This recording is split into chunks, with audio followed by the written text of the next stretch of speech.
এখানে ফুচকা এত ফেমাস, কিন্তু ফুচকার কিন্তু দোকান নেই। আমাদের কি পাড়ার গলির ঘুরে চলে এসেছি। এখন হচ্ছে রুমে এসে ভালো করে ফ্রেশ হয়ে নিয়েছি, একদম আবার শ্যাম্পু ট্যাম্পু করে নিয়েছি।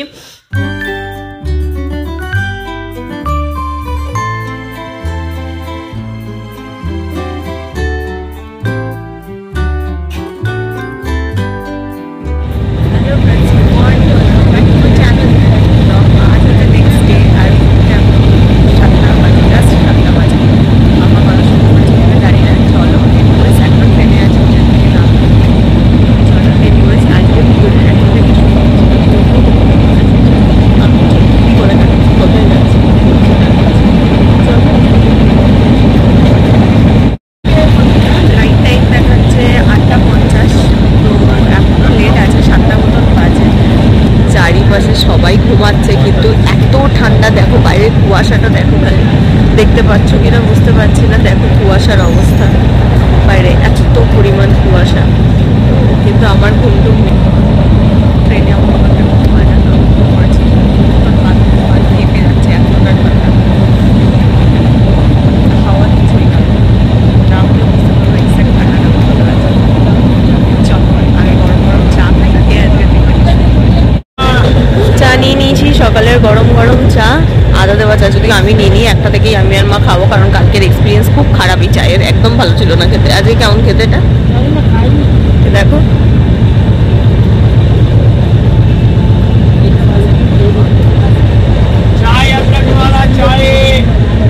ভালো খেতে এটা, ড্যাডি নিয়ে যাও না? কি করবো, আমিও তোমার থেকে অল্প খেয়ে যাবো, একটু ঠান্ডা হোক, নাহলে আমার জিভ পুড়বে আবার। স্টেশন থেকে বেরিয়ে গাড়িতে উঠে পড়েছি। বাইরে প্রচণ্ড ঠান্ডা, ট্রেনেও যেরকম ছিল বাইরেও সেরকমই আছে। তো ফার্স্ট গাড়ি নিয়ে যাচ্ছি এখন হোটেলে, আর গাড়িতে কোনো রকমের ঠেসাঠেসি করে সবাই মিলে উঠে বসেছি। তো যাই হোক, আর এই হচ্ছে দিল্লির ফেমাস জ্যাম, 2 মিনিট করে গাড়ির চাকা এগোয়, তো 5 মিনিট কি 10 মিনিটের জন্য গাড়ি দাঁড়িয়ে যায়। বিরক্তিকর। আমাদের কলকাতার ট্রাফিক আমার মনে হয় এর চাইতে অনেক ভালো। কী যে বিরক্তিকর, একটা 10 মিনিটের রাস্তা যেতেও আধ ঘন্টা 45 মিনিট সময় খেয়ে নেয়। এত জ্যাম দেখো, ঢিকির ঢিকির ঢিকির, সামনে পুরো ঠিক ঠিক করছে। আর সেরকম এখন হয়তো সকাল ওই 9:30 9টা বাজে, বাইরে কুয়াশা চারিপাশে, অর্ধেক জিনিস কিছু দেখাই যাচ্ছে না। এই লেভেলের ঠান্ডা, দিনেও যেরকম রাতেও সেরকম। তো এখানকার ওয়েদারটা বাবা মোটেই ভালো নয়। এসে গেছি হোটেলে, কি বিশাল ঠান্ডা এখানে, বাপরে কাঁপছি। এখানে সবার লাগেজ রয়েছে, আর ওখানে বুকিং নিয়ে কথাবার্তা চলছে, কোন রুম পাই দেখি, অ্যাটলিস্ট ঘরে যেতে পারলে বাঁচি, আর পাচ্ছি না। রুমে এসে ভালো করে ফ্রেশ হয়ে নিয়েছি, একদম আবার শ্যাম্পু ট্যাম্পু করে নিয়েছি, ভালো করে স্নান করার পর এখন বেশ খানিক ফ্রেশ লাগছে। আর প্রচণ্ড খিদে পেয়েছে। ঘড়িতে এখন বাচ্চা হচ্ছে 12:30, দেখেছো, 12:30 বাজে। তো ওই ট্রেনে যা একটু চা খেয়েছিলাম ওটাই, তারপর আর কিচ্ছু খাওয়া হয়নি, কারণ স্টেশনে নেমে গাড়ি খুঁজে, গাড়ি বুক করে, হোটেলে এসে রুম দেখে সব কিছু করতে করতে তারপরে এসেই না, তখন আর কিচ্ছু খেতে মন করছিল না। আমার মনে হচ্ছে আগে তাড়াতাড়ি যাই, একটু ফ্রেশ হই। তো সেই ফ্রেশ হলাম, এখন খুব খিদে পেয়েছে। কী খাবো, কারণ একটু বাদে লাঞ্চ করতে যাবো, এখন আর অন্য কিছু খাবো না। লিটল হার্টসের প্যাকেট নিয়ে বসেছি, বসে বসে লিটল হার্টস খাচ্ছি। বিস্কিটটা খেতে আমার প্রচণ্ড ভালো লাগে। আমি আর কোনো বিস্কিট খাই না, আমার ভালোই লাগে না কোনো বিস্কিট খেতে, শুধু এটা আমার খুব পছন্দের। আর এরকম 2 প্যাকেট নিয়ে এসেছে বাবা, এখন বসে বসে এটাই খাই। একটু বাদে তারপর যাবো লাঞ্চ করতে। ছাদে হোটেলে ছাদ আছে, সেখানে অ্যাক্সেস আছে, যাবো ভাবছি। চুলটাও খানিকটা শুকোবে, দেখতেও পাবো। যদিও দিল্লির যেখানটাতে আছে খুব ঘিঞ্জি, ওই আর কি আমাদের কলকাতার ওই নর্থের মতন আর কি ব্যাপারটা। আমি যদি ছাদে যাই তা দেখাচ্ছি তোমাদের। জাস্ট খেতে এলাম, মোবাইলে চার্জ ছিল না বলে ঘরেই চার্জে দিয়ে খেতে গেছিলাম, হাঁপিয়ে গেলাম। লিফটটা আসতে দেরি করছিল, আমি তাড়াতাড়ি করে সিঁড়ি দিয়ে চলে এসেছি, কারণ এক্ষুনি রেডি হবো, রেডি হয়ে বেরাবো। 3:30টার মধ্যে বেরোতে বলেছে, আর এখন ঘড়িতে পাচ্ছে 2:45। জানি না রেডি হতে পারবো কিনা। মা আর বাবা ফুল রেডি, আমি কিছু করিনি, হাঁপাচ্ছি। এক্ষুনি ট্রলি খুলবো, ট্রলি খুলে কিছু একটা ড্রেস বেছে তাড়াতাড়ি করে পরে বেরোবো, না হলে লেট হয়ে যাবে, দেখতে পাবো না। আর আই থিঙ্ক ওখানে মোবাইল অ্যালাউড নেই যা শুনলাম। তো আগে আমি রেডি হই, তারপর দেখছি। আমি রেডি হয়ে গেছি, চলো এবার বেরাবো, কিন্তু ফোন এখানেই রেখে যাব, ফোন তো ওখানে অ্যালাউড নয়। হোটেলের রুমটাতে প্রচণ্ড আলোর প্রবলেম আছে, আলো একদম অভাব, খুবই অভাব। একটা টিমটিমে আলো জ্বালিয়ে রেখেছে আর চারিপাশে কোনো আলো নেই, ওই জন্য একটুখানি ডাল ডাল আসছে। তো যাই হোক, হ্যাঁ ওখানে তো মোবাইল অ্যালাউ না, রেখেই যাবো, কারণ দিল্লিতে নাকি খুব চোরের উপদ্রব আছে, যখন তখন চুরিও হয়ে যেতে পারে, সেই জন্য বাসে রেখে যাওয়ার রিস্ক আমি নেবো না, ফোন ঘরে থাকবে, ঘুরে আসি। সবে ধর নীলমণি একটাই আছে, ফোন নিয়ে আমি কোনো রিস্ক নেবো না, ফোন ঘরে থাকুক, ঘুরে আসি। তারপর ঘুরে চলে এসেছি, এখন হচ্ছে পেস্ট্রি খাচ্ছি। ঘড়িতে কটা বাজে তাও খেয়াল করলাম না, হ্যাঁ হাটটা বাট্টা বাবা। পেস্ট্রিটা খাওয়া শেষ করবো, করে নিয়ে যাব গোলগাপ্পা, ফুচকা খাটা।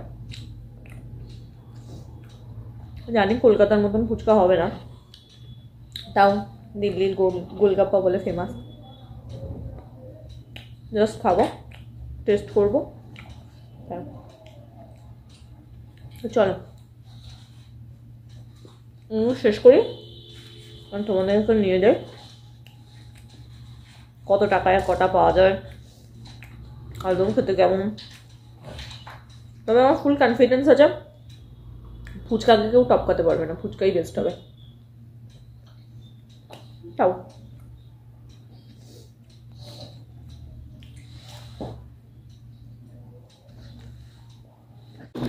চলো, বাবাকে রিসেপশনে বসিয়ে এসেছি, আমি আর মা শুধু আমার ফোনটাই নিতে এসেছিলাম।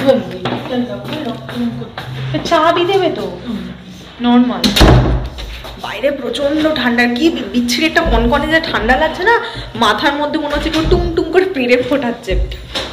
আর আমি কোনো টুপি আনিনি, আমার মানে আইডিয়া ছিল না এখানে এতটা ঠান্ডা হবে, কিন্তু ভীষণ ঠান্ডা এখানে। কাল যখন বেরোবো আমাকে একটা টুপি কিনতে হবে অ্যাটলিস্ট, আর কিছু কিনি বা না কিনি। এখানে ফুচকা এত ফেমাস, কিন্তু ফুচকার কিন্তু দোকান নেই। আমাদের কি পাড়ার গলির মোড়ে মোড়ে একটা করে দোকান থাকে, কিন্তু এখানে কতখানি রাস্তায় হেঁটেই ফেললাম, দোকানেরই সন্ধান পাচ্ছি না। বললো একজন সদা গিয়ে মা দিকে না ডান দিকে, দেখা যাক পাইছি না। ফাইনালি দেখা মিলেছে ফুচকার, বাবার মা আসুক তারপর খাবো। ধরো এটা পুদিনার জল, আরে ধরো খেয়ে দেখো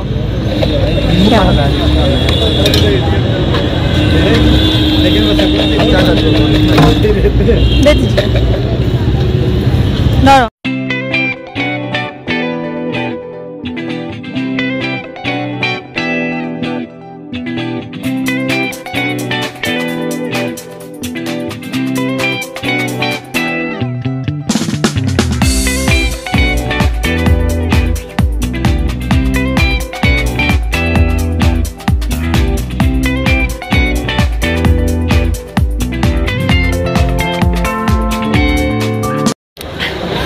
বলেছিলাম কলকাতাটাই বেস্ট হবে, ইয়েস বেস্ট, কিন্তু খুব একটা খারাপ নয়, ভালোই, মানে ঠিকঠাক, একদম পাতা দেওয়ার যোগ্য নয় এরকমও নয়, কিন্তু হ্যাঁ কলকাতার ফুচকা প্রচুর ভালো খেতে, সবই ঠিক আছে, কিন্তু এই পুদিনার জল যেটা আমার পছন্দ নয়, আমার টক জলই বেশি পছন্দ,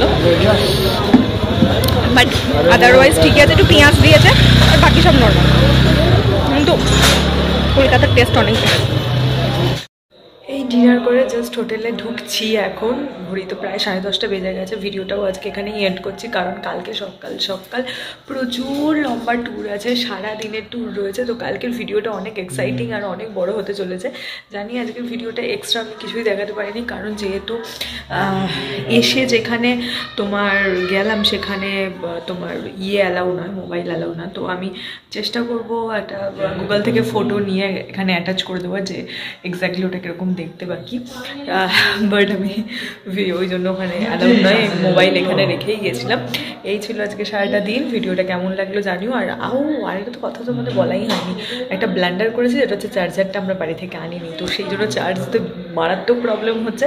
তো আমি তাও প্রচুর ম্যানেজ করে চেষ্টা করছি ভিডিও করার, এডিট করার, সব কিছু করার, আপলোড করার। তো ওটাই। তো এনিওয়েজ ভিডিওটা যেটুকুনি রাখছি, কাল তোমাদের সঙ্গে দেখা হচ্ছে সকাল সকাল একটা নতুন ভিডিওর সঙ্গে। আর এই ভিডিওটা যদি ভালো লাগে প্লিজ লাইক, শেয়ার আর সাবস্ক্রাইব করো আমার চ্যানেলটা। তো চলো বাই বাই, দেখা হচ্ছে কালকে একটা নতুন ভিডিওতে দিল্লি সিরিজ নিয়ে। কালকে থাকছে গোটা আউটডোর, দিল্লিতে কী কী সাইট সিন করবে না করবে সেই সমস্ত কিছু থাকছে, তো কেউ মিস করো না, দেখতে থাকো। চলো টাটা বাই বাই, দেখা হচ্ছে কালকে ভোরবেলা, বাই বাই।